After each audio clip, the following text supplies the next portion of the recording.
Olá, graça e paz, meus irmãos. No vídeo de hoje daremos continuidade ao capítulo 5, que aborda ainda a segunda vinda de Jesus.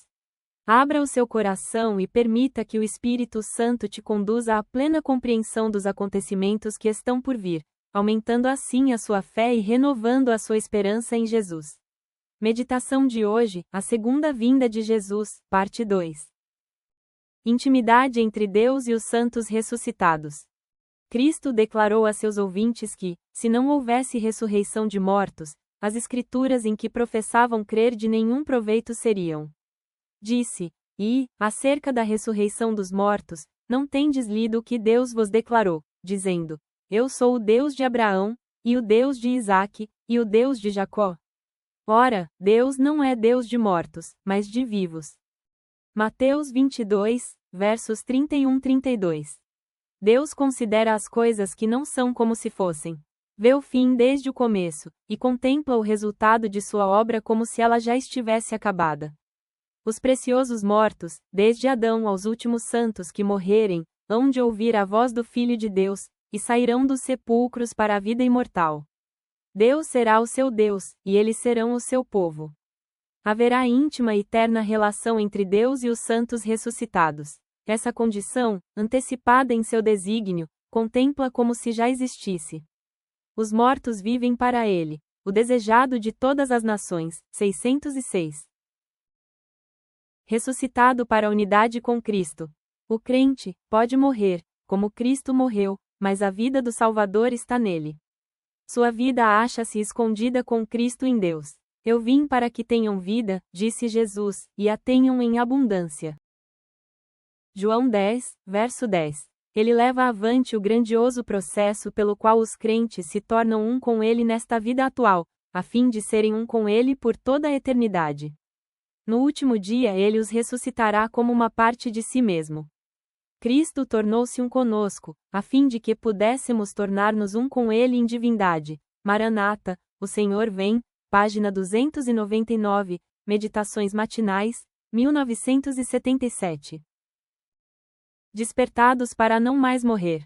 Anjos ministradores estão ao nosso redor, dando-nos a beber da água da vida, para refrigerar nossa alma nos momentos finais da vida.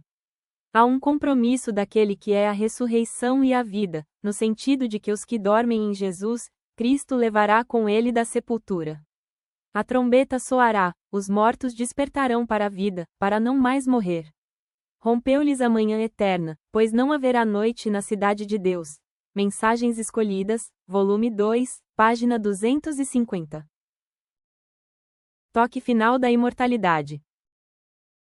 O doador da vida vem para quebrar as cadeias da sepultura.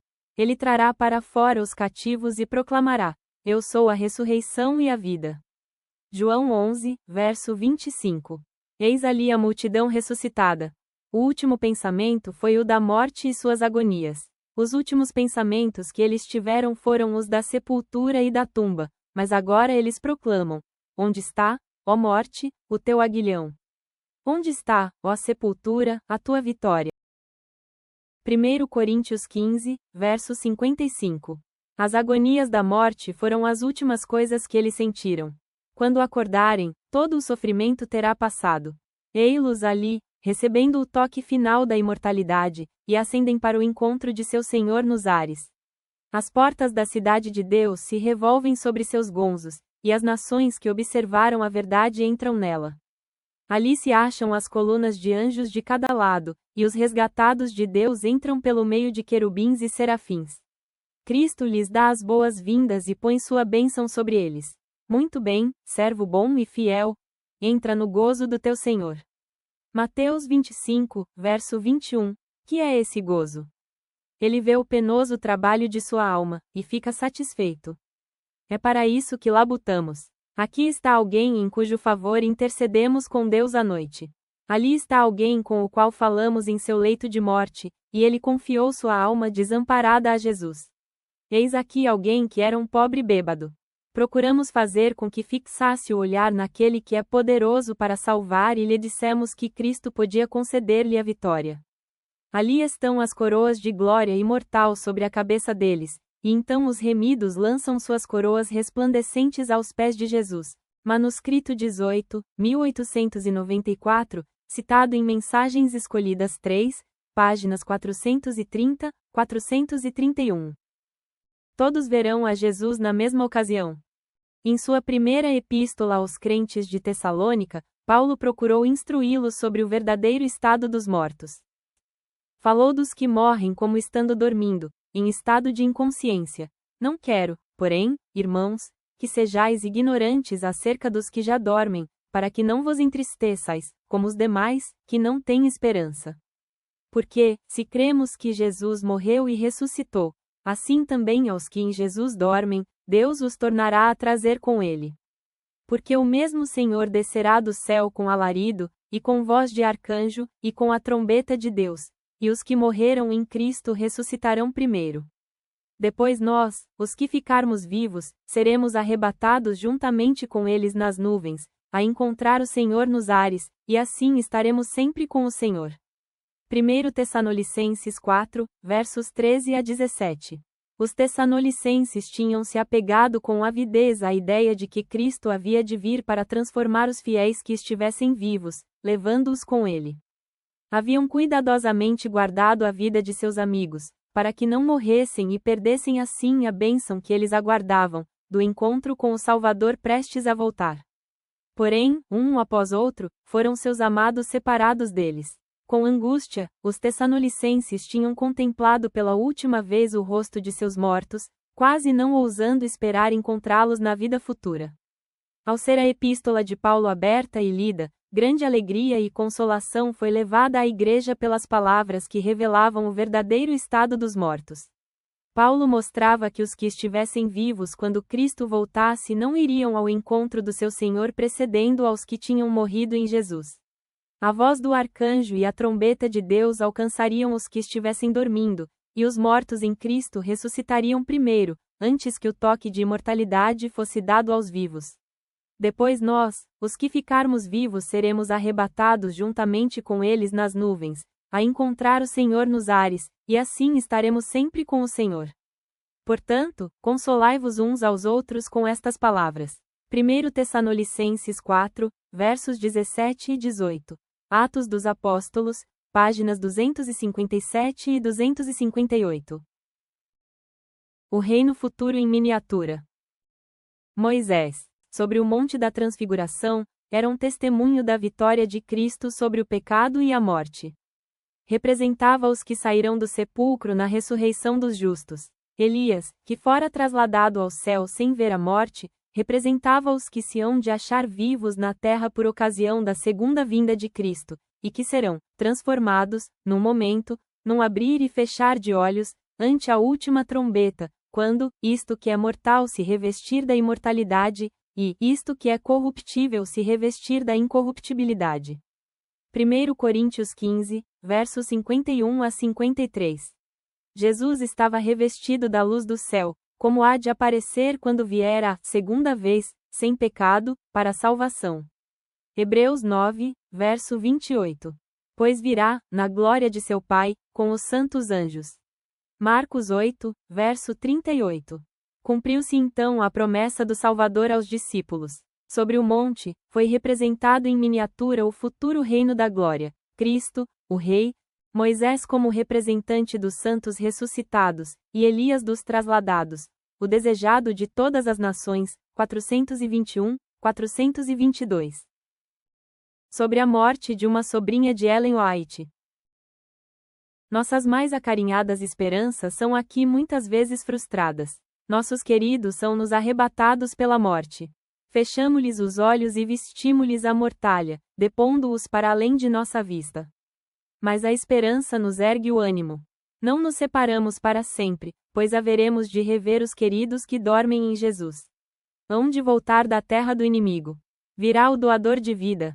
Milhares de santos anjos o escoltarão em seu caminho. Ele romperá os laços da morte, partirá os grilhões da tumba, e os preciosos cativos sairão, com saúde e imortal beleza. Ao surgirem os pequenos, imortais, de seu empoeirado leito, imediatamente seguirão caminho, voando, para os braços maternos. reencontrar-se-ão, para nunca mais se separarem. Muitos dos pequeninos, porém, não terão mãe ali.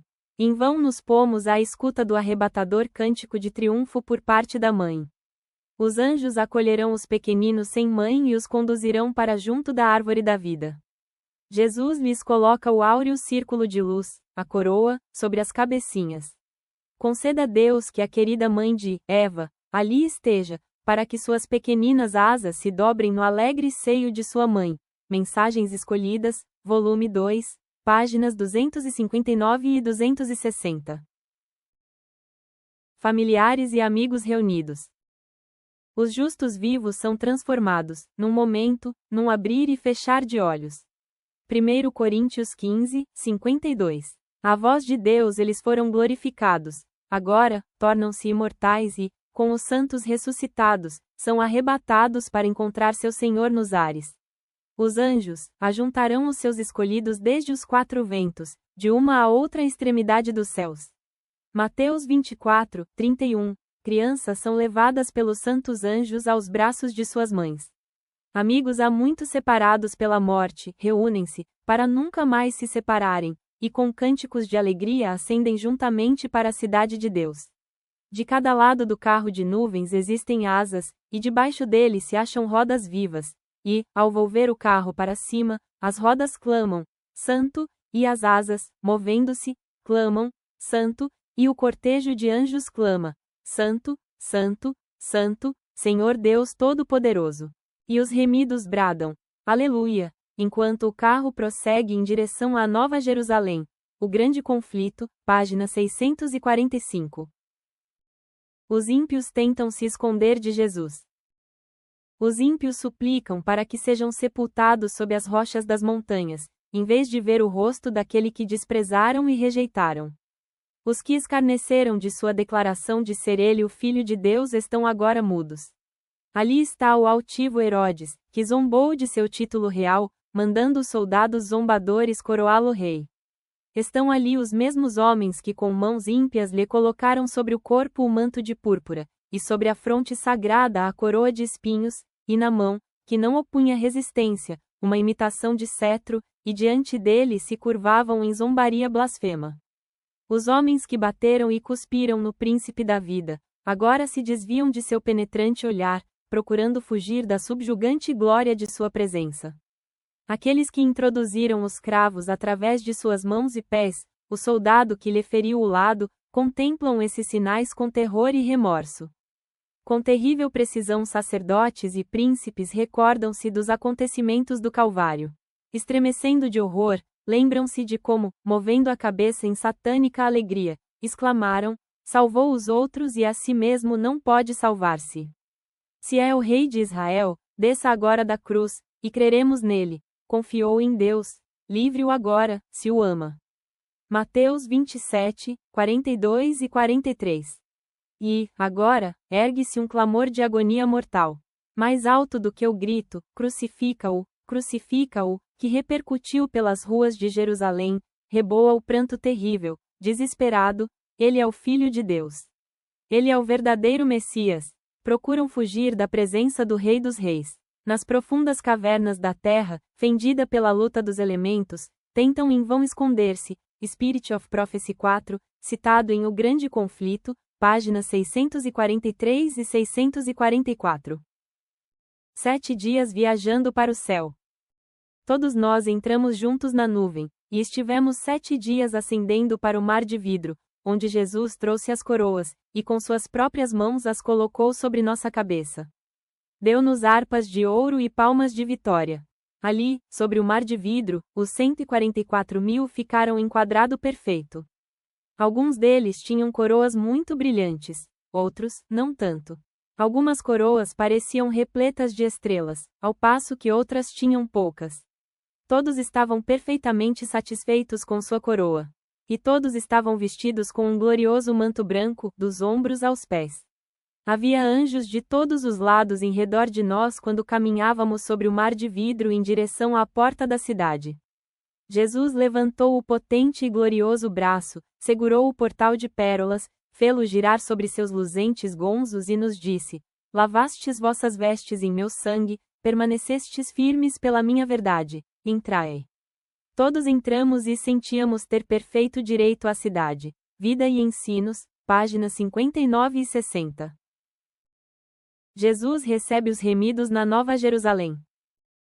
Diante da multidão de resgatados está a Santa Cidade. Jesus abre amplamente as portas de pérolas, e as nações que observaram a verdade entram. Ali contemplam o paraíso de Deus, o lar de Adão em sua inocência. Então aquela voz, mais harmoniosa do que qualquer música que tenha soado já aos ouvidos mortais, é ouvida a dizer: vosso conflito está terminado. Vinde, benditos de meu Pai, possuí por herança o reino que vos está preparado desde a fundação do mundo. Mateus 25, 34. Cumpre-se então a oração do Salvador por seus discípulos: aqueles que me deste quero que, onde eu estiver, também eles estejam comigo. Irrepreensíveis, com alegria, perante a sua glória, Judas 24, Cristo os apresenta a seu Pai como a aquisição de seu sangue, declarando: eis-me aqui, com os filhos que me deste. Guardei aqueles que me deste. Isaías 8, 18. Ó, maravilhas do amor que redime! Que alegria naquela hora em que o infinito Pai, olhando para os resgatados, contemplar sua imagem, banida a discórdia do pecado, removida sua maldição, e o humano de novo em harmonia com o divino. Com indizível amor Jesus dá as boas-vindas a seus fiéis, para o gozo do teu Senhor. Mateus 25, 23. O gozo do Salvador consiste em ver, no reino de glória, as pessoas que foram salvas por sua agonia e humilhação. E os remidos serão participantes de sua alegria, vendo eles, entre os bem-aventurados, os que foram ganhos para Cristo por meio de suas orações, trabalhos e sacrifícios de amor. Reunindo-se eles em redor do grande trono branco, indizível júbilo lhes encherá o coração ao contemplarem os que ganharam para Cristo, e verem que um ganhou a outros, e estes ainda outros, todos trazidos para o porto de descanso, para ali deporem suas coroas aos pés de Jesus e louvá-lo pelos séculos intérminos da eternidade. O primeiro Adão se encontra com o segundo. Ao serem os resgatados recebidos na cidade de Deus, ecoou nos ares um exultante clamor de adoração. O primeiro Adão está prestes a se encontrar com o segundo. O Filho de Deus se acha em pé, com os braços estendidos para receber o Pai de nossa raça, o ser que ele criou e que pecou contra o seu Criador, e por cujo pecado os sinais da crucifixão aparecem no corpo do Salvador. Ao divisar Adão os sinais dos cruéis cravos, ele não cai ao peito de seu Senhor, mas lança-se em humilhação a seus pés, exclamando: digno é o Cordeiro que foi morto. Apocalipse 5, 12. Com ternura o Salvador o levanta, convidando-o a contemplar de novo o lar edênico do qual, tanto tempo antes, fora exilado. Depois de sua expulsão do Éden, a vida de Adão na terra foi cheia de tristeza. Cada folha a murchar, cada vítima do sacrifício, cada mancha na bela face da natureza, cada mácula na pureza do homem, era uma nova lembrança de seu pecado. Terrível foi a aflição do remorso, ao contemplar a iniquidade que era dominante, e, em resposta às suas advertências, deparar com a acusação que lhe faziam como causa do pecado. Com paciente humildade, suportou durante quase 1000 anos a pena da transgressão. Sinceramente se arrependeu de seu pecado, confiando nos méritos do Salvador prometido, e morreu na esperança de uma ressurreição. O Filho de Deus redimiu a falta e a queda do homem. E agora, pela obra da expiação, Adão é reintegrado em seu primeiro domínio. Em arrebatamento de alegria, contempla as árvores que já foram o seu deleite, as mesmas árvores cujo fruto ele próprio colhera nos dias de sua inocência e alegria. Vê as videiras que sua própria mão tratara, as mesmas flores que com tanto prazer cuidara. Seu espírito apreende a realidade daquela cena. Ele compreende que isso é na verdade o Éden restaurado, mais lindo agora do que quando fora dele banido. O Salvador o leva à árvore da vida, apanha o fruto glorioso e manda-o comer. Olha em redor de si e contempla uma multidão de sua família resgatada, no paraíso de Deus. Lança então sua brilhante coroa aos pés de Jesus e, caindo a seu peito, abraça o Redentor. Dedilhar a harpa de ouro, e pelas abóbadas do céu acoa o cântico triunfante: digno, digno, digno é o Cordeiro, Apocalipse 5, 12, que foi morto e reviveu. Apocalipse 2, 8. A família de Adão associa-se ao cântico e lança as suas coroas aos pés do Salvador, inclinando-se perante ele em adoração. Essa reunião é testemunhada pelos anjos que choraram quando da queda de Adão e rejubilaram ao ascender Jesus ao céu, depois de ressurgido, tendo aberto a sepultura por todos os que crescem em seu nome. Contemplam agora a obra da redenção completa e unem as vozes no cântico de louvor. Com o Cordeiro sobre o mar de vidro. No mar cristalino diante do trono, naquele mar como que de vidro misturado com fogo, tão resplendente é ele pela glória de Deus, está reunida a multidão dos que saíram vitoriosos da besta, e da sua imagem, e do seu sinal, e do número do seu nome. Apocalipse 15, 2. Com o Cordeiro, sobre o monte Sião, tendo harpas de Deus, estão os 144.000 que foram remidos dentre os homens, e ouve-se, como o som de muitas águas, e de grande trovão, uma voz de harpistas, que tocavam com as suas harpas. E cantavam um cântico novo diante do trono, cântico que ninguém podia aprender senão os 144.000. É o hino de Moisés e do Cordeiro, hino de livramento. Ninguém, a não ser os 144.000, pode aprender aquele canto, pois é o de sua experiência, e jamais alguém teve experiência semelhante. Estes são os que seguem o Cordeiro para onde quer que vai. Apocalipse 14, 4. Estes, tendo sido trasladados da terra, dentre os vivos, são tidos como as primícias para Deus e para o Cordeiro. Apocalipse 15, 3. Estes são os que vieram de grande tribulação, passaram pelo tempo de angústia tal como nunca houve desde que houve nação. Suportaram a aflição do tempo da angústia de Jacó. Permaneceram sem intercessor durante o derramamento final dos juízos de Deus. Mas foram livres, pois, lavaram os seus vestidos, e os branquearam no sangue do Cordeiro. Apocalipse 7, 14. Na sua boca não se achou engano, porque são irrepreensíveis. Apocalipse 14, 5. Diante de Deus. Por isso estão diante do trono de Deus, e o servem de dia e de noite no seu templo, e aquele que está assentado sobre o trono os cobrirá com a sua sombra. Apocalipse 7, 15. Viram a terra devastada pela fome e pestilência, o sol com poder para abrasar os homens com grande calor, e eles próprios suportaram o sofrimento, a fome e a sede. Mas, jamais terão fome, nunca mais terão sede, não cairá sobre eles o sol, nem ardor algum. Pois o Cordeiro que se encontra no meio do trono os apacentará e os guiará para as fontes da água da vida. E Deus lhes enxugará dos olhos toda lágrima. Apocalipse 7, 16, 17. O grande conflito, 646 a 649. Que cena maravilhosa a Bíblia nos revela. O povo de Deus, purificado pelo sangue do Cordeiro, em pé diante do trono, cantando o cântico da vitória. Essa promessa nos lembra que, apesar das lutas e tribulações, há uma coroa de glória reservada para aqueles que permanecem fiéis a Cristo. E assim como os 144.000 seguiram o Cordeiro por onde ele ia, também nós somos chamados a viver em fidelidade hoje, para um dia estarmos diante do trono, cantando o hino da redenção. Se esta mensagem tocou o seu coração, inscreva-se no canal, deixe o seu like e compartilhe este vídeo para que mais pessoas sejam alcançadas por essa esperança. Até o próximo vídeo.